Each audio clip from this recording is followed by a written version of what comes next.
from Philippines. From mom. Yes. Ngayon pasalubong ko ay.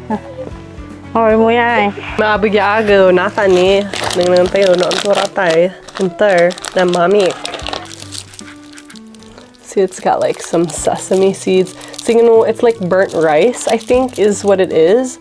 Burnt rice, seeds burnt. And this is the peanut tart. There's the dried mango. Sardinas. Spicy sugo. Milk pulveron, that's what she said. Milk pulveron. Oh, giga. Amaga maong pero bali-bali sa flavor to. It's like coconut flavor. Konting rantuya. Pero masarap siya. It tastes like so medyo like masalangsang to kasi may bukal na sesame.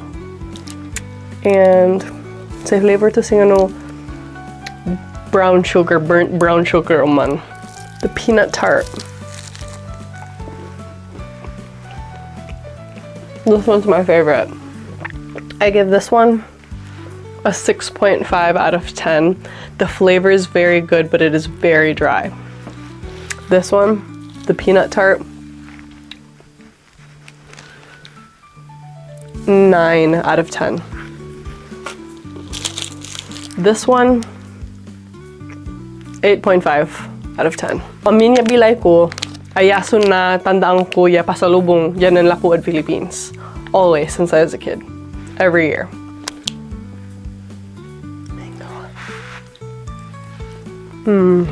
Mostly, aguya kanan kasi at tagtagay so sugar too. They add 22 grams of sugar. 9.5 out of 10. Ang kumasali niya ilego kasi 100 out of 10 every time. Sugo. It's good.